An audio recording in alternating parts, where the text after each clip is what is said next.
let's hear from Western. Briefly, Western Shilaho. Dibal, hi. Greetings to everybody. Dibal, I think we are a schizophrenic society. Schizophrenic. Because it beats logic. It beats logic that someone could have issues with William Ruto for extrajudicial executions, for corruption, runaway corruption, for brazen disregard of the Constitution. And in the same breath, we'll tell you that Matiang'I is the option, is the alternative. That's schizophrenic. There's no logic there whatsoever. So the question is, why you opposed to William Ruto then? Can you just run people through that tortured logic? Why you're opposed to William Ruto? Why do you lament that people are being killed on the streets? They're disappeared. People are becoming millionaires without producing anything. Corruption all over the place. At the same time, you want to convince people that Matiang'I is the alternative. Okay, so we are not bothered with this post-colonial edifice that is decadent, rotten, anti-people. We just care about personalities. So if you come into power, you kill people, but you are my person. I have no problem with that. If you are in power, you're killing people, you're not my person. Suddenly I've got a problem with what you're doing. Like, how can we be such a society? Honestly, how can we be such a society? Then we deserve these people, don't we? Because we're no better than them. They are cynical, we're also cynical. We don't care about our well-being, we don't care about our lives. So somebody, Matiang'I, on record, disregarding court orders, not one, not two, not three, many court orders. He disregarded them. A person, if you care, he was at the airport, some lady asked him to queue, he refused. This lady, I think, was sacked or something. So hubristic like that, has no regard for order. Why would you want somebody like that to be your president? He's going to shoot you in the head. Or do you think he's going to shoot other people? You think so? You think this no-nonsense thing you're talking about, it's not some nebulous thing, it's violence. This no-nonsense thing is violence. So you think it's going to mete out violence on other people, but not you. Is that what you think? Just get serious. This is one individual who kept Miguna, a bona fide Kenyan, in exile for 5 years. For 5 years. In defiance of court orders. Is that the person you want to be your president? And therefore, why do you then invoke the law when it comes to William Ruto? Why do you invoke it? That the law is disobeyed now and now. Matiang'I is said to be one of the dollar millionaires of Uhuru Kenyatta government. What did he produce? What did he produce? So you have a problem with some people who steal from you, but others, you give them a free pass. What kind of logic is that? Could you please run me through that logic so that I get it? What logic is that? What is it? We're told he's been working for the World Bank. We have a problem with this neoliberal approach to economic issues. How the World Bank, the IMF, Bretton Woods institutions are anti-people, part of our governance problems. We're told he's from DC or wherever, been working for the World Bank. You want to make him your president? What is the problem with you? What is the problem with you? Do you even care about your own well-being? Or let me ask, do you understand the problem? Do you even understand the problem? Do you? I don't think you do. You don't get it. You don't understand it. So I think the problem, we have to begin from appreciating what is the problem, what is our challenge, before we bother to look for the solution.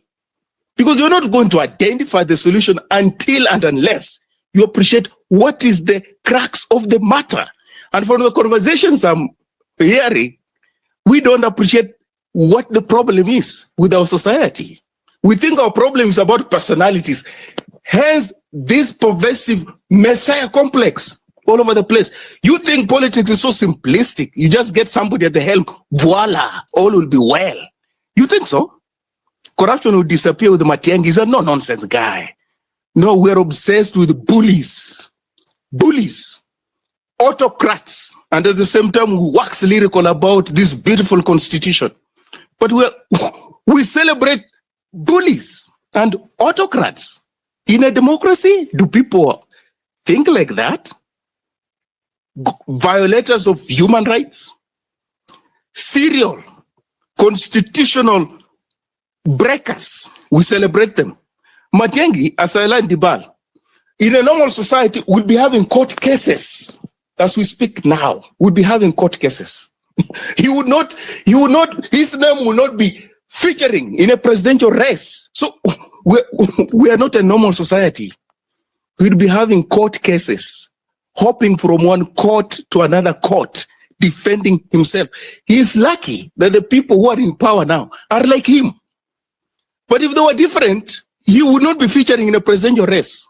He would actually stand the risk of going to jail for the things he did, the massacres, defiance of court orders, and those things he did. But he's lucky he was born and brought up in a society where impunity is celebrated and it's institutional. And therefore, even citizens, no matter how much violence you mete out to them, they will still celebrate you and even ask you to become their president so that you mete out more violence up to them. We deserve these politicians. We deserve William Ruto. Tibal, if Matiang'I was to run against William Ruto would take him to the cleaners. That is so basic and commonsensical. He will take him to the cleaners because they are both cynical people, only that William Ruto has got the instruments of power and he will use them to checkmate him. If they couldn't stop him when they had instruments of power with Uhuru Kenyatta, if he's his project, I don't understand how they are going to best him now that he's in power, no matter how enriched we are with William Ruto. He's a very cynical politician. Matiang'I is. So let's see how it's going to play itself out. I yield the ball. Thank you. Well done. Spoken quite movingly there. Not after issues, just waking up our conscience as well. We really do appreciate. Let's take Wanjiru. Wanjiru, over to you. Good evening, Dibal, and thank you very much for organizing this platform where we can come and listen to, very, very good debates about what's happening in our country. I just want to take a different approach to my contribution, and I'm just looking at the current Kenyan political situation in respect to the Easter story. And I look at Jesus Christ for the sake of the Christians in the platform. You might, know this story very well. He did sacrifice himself for the salvation of humanity, and even though he did so many things that we read about, very good things, saving, raising people from the dead, feeding the multitude. He still got betrayed, especially by people who were very close to him. He was crucified. And my message to Matiang'I is Jesus was celebrated as he entered Jerusalem. On Palm Sunday, the crowds were singing Hosanna, Hosanna, praising Jesus. But on the Friday, he got crucified. We saw Mukisa Kitui, how he came in when he was, coming in and planning to vie for presidency. And we saw what happened just before he even got there. A lot of scandals, it was very ugly what happened to him. And he came in, he resigned from a job abroad to come and vie for presidency. What I can say in this case, Matiang'I is just entered Jerusalem and the crowds are singing Hosanna to him. But if he's not careful, he's going to go through betrayal. There might be a Judas in his camp who will betray him. And even those who are singing Hosanna, like Peter, denied Jesus, he might go down that route. So Kenya is a very, very unique country. We saw what happened to William Ruto. He was the chosen one, the savior in 2022. A lot of people sang praises for him. Those same people now are saying Ruto must go. So just like Weston said, sometimes we deserve what we get because we are very emotional as a country. We very emotional. We think emotionally. We vote emotionally, and then later on we start regretting. So I think it's a time that the country needs to sit down, interrogate all these people who are, aspiring to be presidents in the future, and ask these questions. In this kidney organ trafficking, what would Matiang'I do if he was president today? What would Gachagua do if he was president today? What would Kalonzo do if he was president today? What would they do? And why are they quiet now? And all these things, all the ills in the society that are happening now, why are they quiet? Why are they not offering solutions?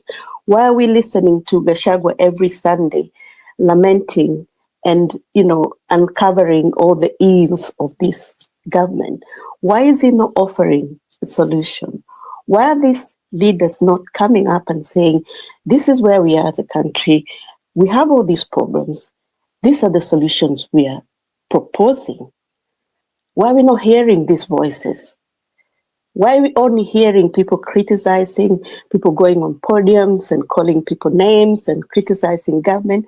When are we going to have people of integrity come up and say, with the economy, we can propose this. With, whatever is happening, these are our solutions, these are our proposals, so that people can start interrogating and say, well, if these people become leaders in the future, I think they might be able to lead properly or better than the current government. But all we hear is people grabbing the microphone in churches and funerals and just criticizing and telling us, oh, huyu alifanya hivi, anafanya hivi, pesa inaibiwa, I don't know what. We don't need that. I think as a country moving forward, we don't need that. We need people to take those microphones and say, yes, the economy is not performing well. These are our proposals. I will land on that. Thank you. Thank you, Wanjiru. Thank you for those sentiments. We really do appreciate it. Abdurrahman, if yes, you can actually just share your contribution as well briefly. Thank you so much. I stand to represent the voice of a fairly younger generation. I'm a millennial. But we stand on the shoulders of giants who have come before us, the Professor Kawanjas, Kabandos of this world, Dr. James Nyikal, and we actually see the sacrifices that you people make.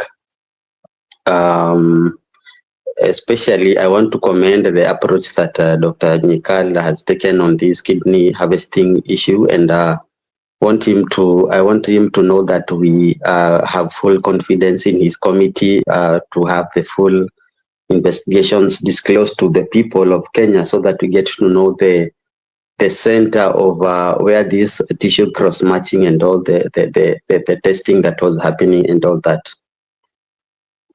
We are obsessed with the presidency, but mine, I want to advise and also call on the fairly younger people who are politically conscious, as we've seen the previous year and the year we are in of our Lord, that if we were to be actively involved in politics and take other elective positions where key decisions are made, we can actually render this presidential position sort of irrelevant, so that even if we were the critical masses were to elect people of the names that have been mentioned here, we able to balance and to reverse if they were to lead our nation towards the direction that majority of people are not willing to take.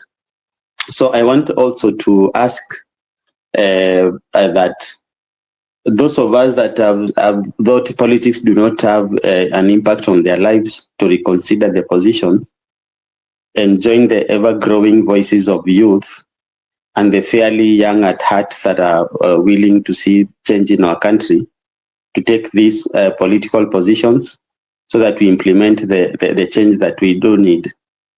I also call for a stronger people of integrity to fill institutions in our nation that need, as someone has mentioned before, that when our state is filled with people of integrity that steer the nation towards prosperity and able to counter evils that have been perpetrated by generations before us, then it doesn't matter who come up there and try to twist and to untwist people in compromising the integrity. Then we're going to set the mood and then the direction of our country towards prosperity, and to bequeath the generations that will come after us with a proper and a more revolutionized nation. Thank you so much, Dibal, for the beautiful work you're doing. We see you and we celebrate you. Thank you so much. Thank you, Abraham. We appreciate your sentiments as well. Keep on also contributing on the platform more and more. I want to hand over to Esther Nyonje. Esther Nyonje, right? Kindly be brief as well, my dear. Thank you. Thank you, Dibal. I will start from asking you to include more women on your speakers panel, because for the last shows, it has been a highly dominated space by men. I'm wondering, where are the women, for the legislators, for the governance experts, academia, and all that? So that's a call to you, to the show, Dibal. And my contribution is that we know that our country is usually highly continuously politically, right from the elections to the next elections. We are always in a political mood, and that's a sad thing, starting from the appointments of the PSS and the CSS and people in service delivery positions. It's all about the politics.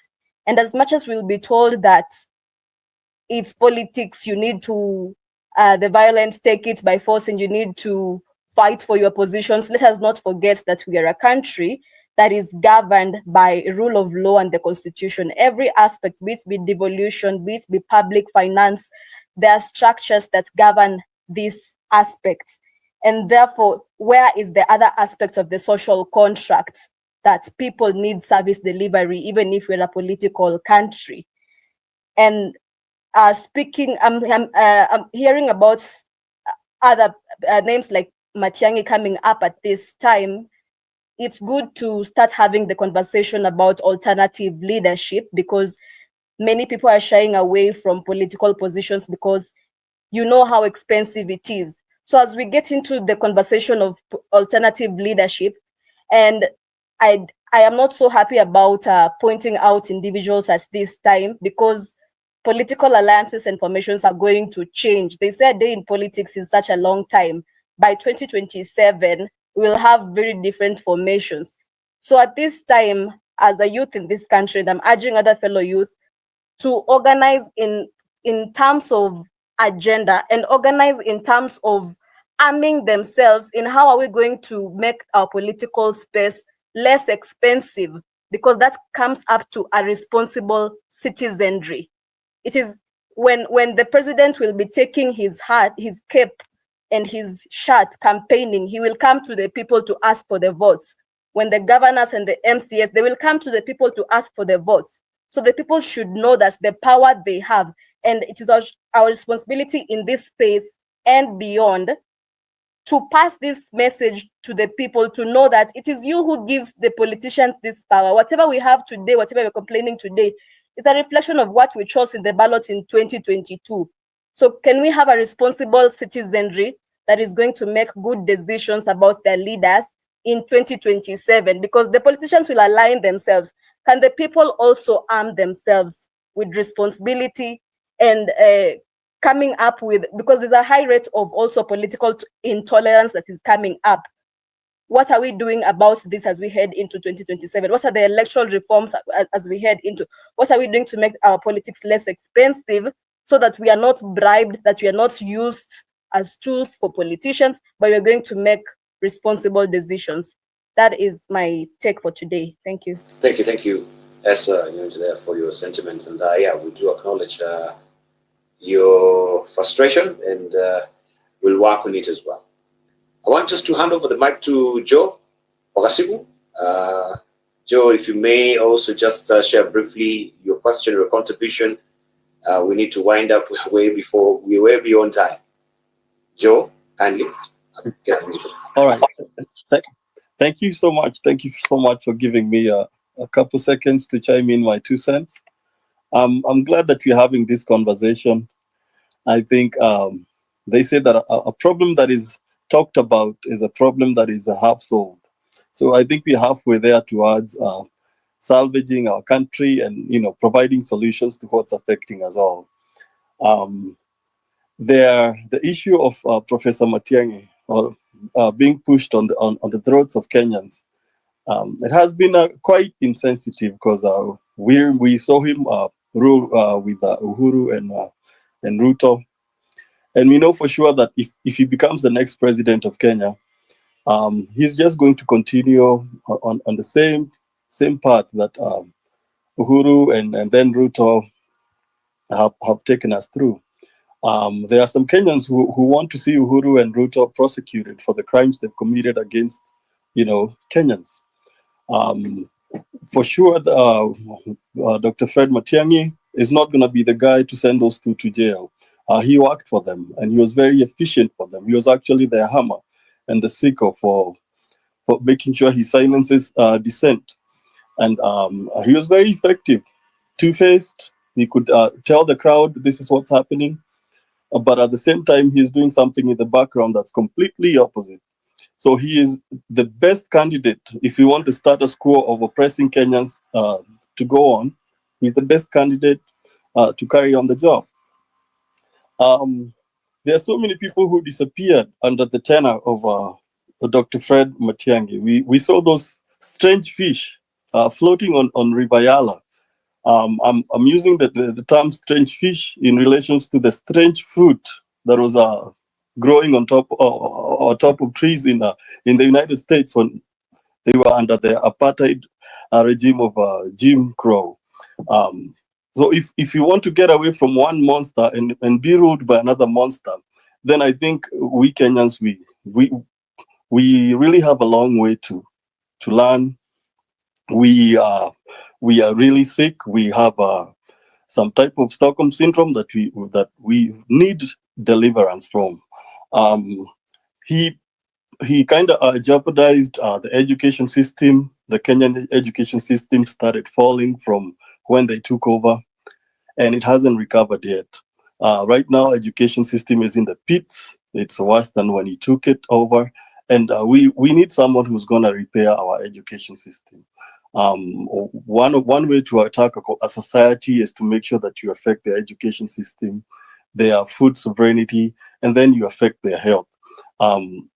He was able to chop down the education system very well, and if we give him 5 years of our time, then we are not going to have a future for Kenya. My candidate that I'll be voting for when that time comes is and I've been asking this question is, who is in a position to prosecute and jail Mr. Uhuru or Mr. Ruto or Mr. Matiang'I? If you show any promise that you can prosecute those, I want them to go through due process, and everyone who ruled under them and everyone who has committed crimes against Kenya, they need to be prosecuted, and they need to be, we need to recover whatever we can recover. The other issue is, who is going to recover the monies that have been stolen from Kenya and stashed, those billions that are stashed abroad? Is your candidate, does he show any promise to recover those stolen billions and repatriate them back to Kenya? If he cannot, then that's not the candidate that we want. We want someone who stands for law and order, someone who stands for justice. Is Matiang'I able to deliver that?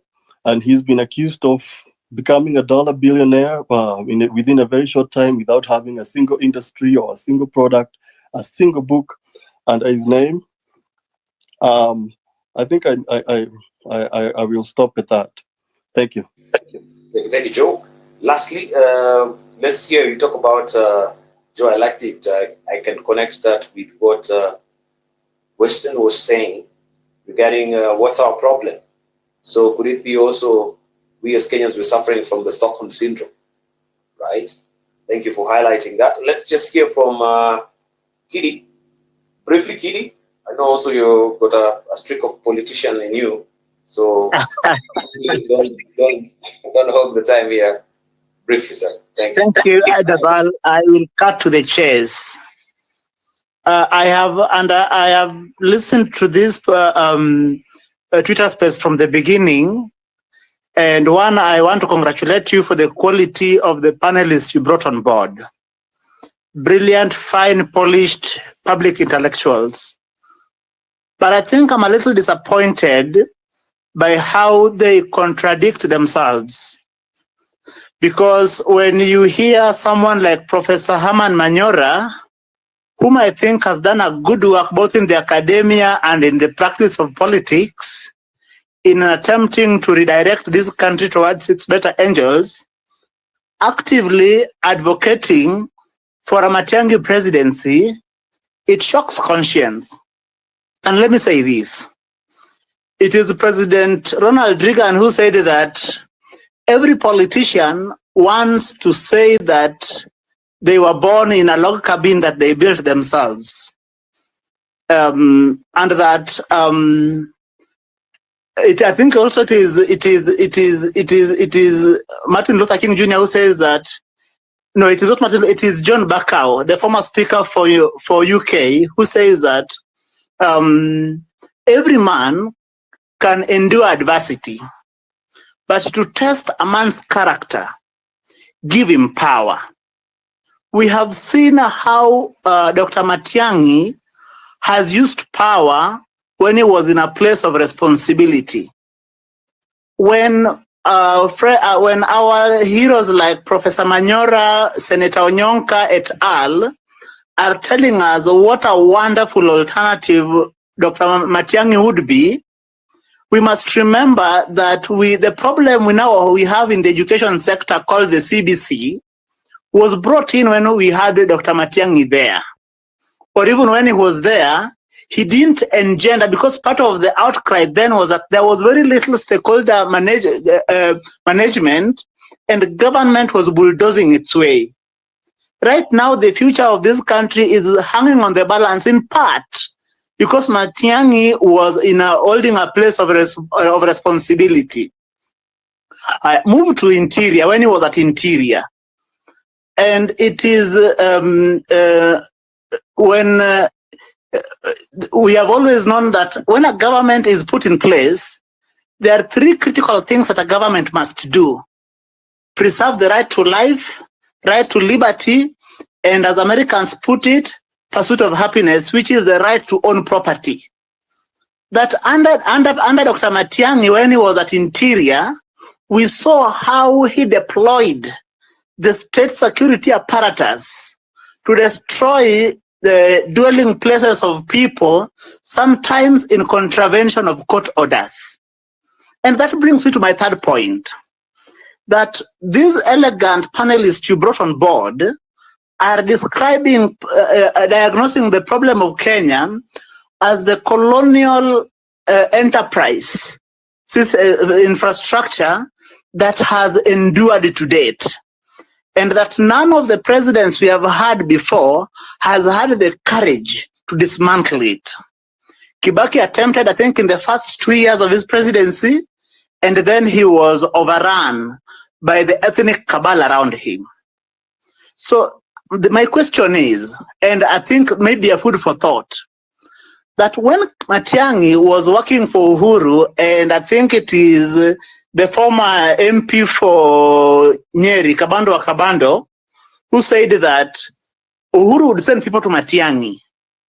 So therefore, Matiang'I, as a powerful government minister, then was acted in furtherance of that colonial edifice, and that colonial edifice was to dispossess the people to harass the people, to extract, to accumulate primitively. So the question is, and again, I'm putting this out as a food for thought, to what extent is Matiang'I presidency going to help us dismantle this colonial edifice that has ensured that even governments that come into office very promisingly quickly turn against the people and begin to brutalize those people? You know that Kibaki presidency was very brutal, because that is when under Mishuki we gunned young people down in central Kenya mercilessly without the benefit of due process. Remember, under Uhuru and under Matiang'I, during the post-election period of 2017, they gunned people down in Kisumu, and bodies were put in the lake with body bags. And in Nairobi, it was worse. The violence by the state under Matiang'I was inconceivable. And that is how the colonial edifice worked. So the question is, to what extent is the Matiang'I presidency going to help us make a fundamental departure from that? And maybe as I conclude, in respect and of the privilege you've allowed me to speak, that what about if we look for a candidate who believes in law and order, who does not have to be no-nonsense, as Professor Manyora puts it? Because again, I agree with someone said that the no-nonsense we are talking about is someone who would come in, disregard the law, and brutalize the people. Thank you. That was my 2 cents. God bless you. Thank you. Thank you very much. Kitty, I really appreciate your sentiments as well. We want to bring it to a close, and I can see lots of our panelists as well. They've stepped off. I think we've gone way beyond time. I'm just looking at time. It is 12 o'clock right now. But I want to appreciate still Haman Manyora and Professor Macharia and Dr. James Rikal, who is still here. You've had the sentiments of Adul Raham, appreciating you as well. James Rikal, we are also looking and keeping our eyes peeled on your dockets to make sure that the issue of the organ harvesting is tackled once and for all in this country. I want just to give you just a few minutes to give your closing remarks, sir, if you may. Dr. over to you. Dr. James Rikal. For this opportunity, I think I hear from young people that really the change we need is very drastic, and it should look at issues and not personalities. I take that because I've also realized in politics, we tend to say who will lead us instead of asking the problem that needs to be solved. I think we must move from who to what is the problem to be solved. I think that's what I've summarized. About the organ harvesting is something, as we have said, we have to look at it in great detail. I think as much as time is of essence, accuracy of the facts will be more important. Thank you. Thank you, Dr. James Rikal. Thank you also for being amazingly patient. Really do appreciate. I want to just also give this mic to Professor Macharia Munene. Thank you for hanging on as well. Your closing remarks, sir, if you may. Kindly unmute. Okay, thank you very much. I think a lot of things have been said. We are living in very exciting times. We need to be open-minded, irrespective of where one stands. We have 2 years to go, at least constitutionally, before we have to vote for or against particular candidates. And a lot of them are going to bring themselves up. So to prejudge and say it's so and so or not so and so may not be very wise, because then when the votes come in and they are the opposite of what you expected, then you start complaining and saying something happened, though did not happen. So being open-minded, it's an exciting time, and people should ask questions. The fact that something has been said by a prominent person, it does not necessarily make it correct. or so. So the good part is that in a forum like this one, the Bar and Benji, you are providing very good service to the country for people to speak their minds and point out when things are going wrong or going right, whichever way. So that's my closing remarks. Let me say something that some people will be very annoyed with, because sometimes I've had some of these things, not once but many times. The 2007 election, we have yet to understand what happened. With all the information, the little that we know is that Kibaki won that election very narrowly. But a lot of funny stories have been told about it repeatedly, so that they sound as if they are true because they are repeated. And yet, there is a lot of investigation that needs to be done. The little that was done by Kriegler came to the conclusion there was nothing bad happened at the KICC, which was the official reason.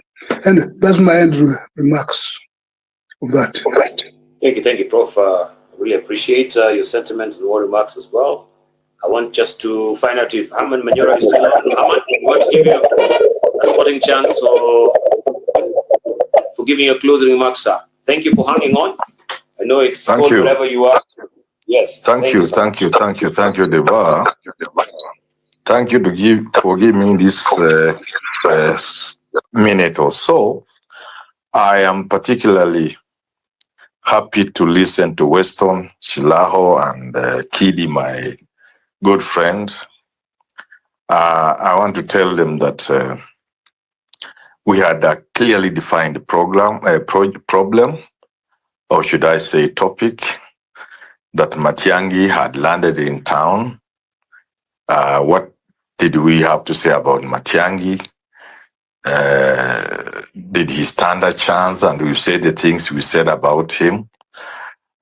Just to tell Kidi and Weston, the alternative would have been to tell the bar, look here, the bar, Matiang'I is just like Ruto, so please, let's close this debate. Let's meet here on Sunday next week, come with another topic. I want to finish by saying this, and I have mentioned it today, that within the context of what we call a democratic process, a process that then gives Kenyans an opportunity to choose a president every 5 years. The choices to the people of Kenya are defined by history, by the system, by what Kidi calls the colonial edifice. That choice is limited to Matiang'I, Ruto, Eugene, Gachagua, Kalonzo Musyoka, Natembean. That is a choice that Kenyans are given by the system. We know all that. We are intellectually powerful enough to know that. And we know the band, Kidi Massive, listen, and my friend Weston, that to dismantle a system is not easy. A system is dismantled through a revolution. Whether that revolution be violent or not, whether that revolution be bloody or not, but it is a revolution. A country may be lucky if that is a revolution of the mind, as it has happened in places like El Salvador and a bit of Senegal and one or two other places, where the people can get to the conclusion that I mentioned this evening, that people can conclude that these leaders we have cannot see them through the challenges they face, and completely reject the status quo politicians and so-called leaders and look for somebody like Manyora who can straighten things up. But until that time comes, and as we work towards that time, we are merely saying, of the choices available, do we have an individual who has some track record of doing things? And within the context of that limited choice, then the name Matiang'I stands out. That's all we are saying. We are not oblivious of the fact that the system has given us a very limited choice. And for us to break and get into a new Kenya, we will need something like a revolution. Who knows? People trusted Ruto. He was a savior. He has brought us where we are. Supposing we tried Matiang'I and he brings us where Ruto has brought, who knows? That might be what is required in this country, because I do know that hopelessness can breed the sort of anger that is necessary to usher in a new Kenya through a revolution. I just wanted to point out to Weston and Kidi that we are aware and we know that we are talking about the status quo, a system that we are using now, but that we deserve better. And one day we will get that better, because we continuously work towards getting that is better, that we deserve as the people of this country. Thank you. Thank you, Harmon Manyora. I appreciate your sentiments as well. And thank you for hanging on until this time. I know most of them have dropped off because we've gone way beyond time, and you always advise me as well, we shouldn't really go way beyond time. We want to wind up at that, but let me just hand it over to Benji Ndolo just to say a few words as well before we wind up. Benji, over to you. Dibal, my brother, we are actually into Monday morning. It's quite unbelievable for me. These spaces have become a weekly ritual of intellectual rigor, of interrogation. I'm very impressed by every contribution made here this evening. Just to commend everybody for sobriety, for research, for ability to communicate, to articulate. Esther, I hear you, and it's not like we are trying to make this only a manel. No, this is a space that is very available and open to ladies. For some statistical reason, you find that there are very few ladies that put themselves forward, but I believe that we can change that progressively as we go. Thank you for your own contribution, for your own, together with Wanjiru and others, for your own curiosity and just intellectual acumen. We really appreciate that. Diba, let me sign off by saying that in every debate, and I'm in very many debates, online, offline, on TV, on radio, on podcasts, etc., you will notice one thing, Diba, and I'm not here to campaign for anybody, some are even dead, that every time we're talking about good governance and every time an example comes up on where we've gotten it right or where we have begun to get it right, the name Kibaki comes up. And I was just saying this when it occurred to me that at the height of 2007-2008 violence, President Kibaki was advised to deploy the military and he adamantly refused. Now, why I find this so interesting, Dibali, is because Kibaki for many years was in KANU and then he was in opposition, and it just baffles me how he rejected KANU like in totality. KANUism, KANU culture, KANU stuff, KANU excesses. And so as we look at candidates and as we look at looking at fielding different options and evaluating different options, I think, again, as I said at the beginning of this broadcast, the issue of character, the issue of moderation, the issue of just somebody being very, very measured, etc. There's a lot to learn from Kibaki, and it's a pity that we do not have maybe the kind of Carnegie School of Endowment and School of Government where we actually interrogate leadership deeply and look at our own examples and see what we can learn from, and therefore take from those lessons and say, what should the next candidate look like? Because it would not be fair to call one leader a dictator and then usher in another dictator. So I think today's was one of the most vibrant discussions. Very long, of course. It's past midnight. A big thank you to you, Dibal, for your patience, your guidance, your leadership, your temperament. It's actually what makes these spaces to stay alive. God bless everybody. Happy Easter. Be safe. No drinking and driving. It's raining. Look out for a brother. Look out for a sister. And let's do this again next Sunday. Good night, everybody. Thank you.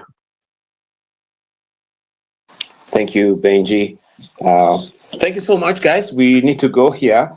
And I want to thank our panelists again. I'll be released if I don't thank you, Professor Masharia, for hanging on as well. Harmon Manyora, thank you for hanging on. In absentia, Honorable Richard Onyonka, the Senator of Nyamira. We had as well Dr. James Chikal as well, who has been here until the end. Thank you so much. I really appreciate it. I take it such an honor, Daktari. I really do appreciate, by the way. I want to thank also Professor Peter Kagwanja, who is here, Professor Karuti Kanyinga, Kabando. This gentleman, they've made the show such a treat today with the luminary insight that we've really gotten today.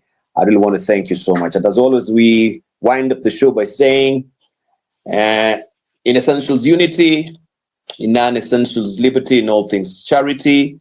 Kenya really stands at a dangerous intersection now where the value of life is being weighed against profit, power, and political convenience. And from these haunting cries of, well, Mary Hill, Mukuru's missing, of course, to the chilling silence of Shakahola's mass grave. And we can talk about the sterile holes also of institutions like what I've just mentioned, Mary Hill, what they're doing. We are reminded that our nation's wounds are not just physical, they're deeply moral. And I think that has been remarkably showcased here today. And there is also a remarkable concurrence on such an issue today. And as leaders posture and campaign, the people watch, wary, but they're not defeated, as you can hear from the sentiments here. Matiang'I's returns, of course, stars the pot, yes, but can be the question everyone is asking, can he be the surgeon this country needs, or just another must undertake of broken promises? And you've heard his sentiments here today. And I want to thank you so much for your contribution. Thank you to you, Weston. Thank you to you, Kidi. Thank you to Esther. Thank you to Abdurrahman. Thank you to Abdi Nur as well, Alenga. I can't also forget Dr. Ignatius, all the way from Dubai. We really do appreciate it. Thank you. Let's do it next time. On Sunday, every Sunday, we're here where we tackle, of course, matters politics, matters economics and social governance in this country. I really do appreciate it. Thank you for being amazingly patient until this time. Today, we've gone way beyond time, I must say, but I want to thank you so much. Let's do it next Sunday.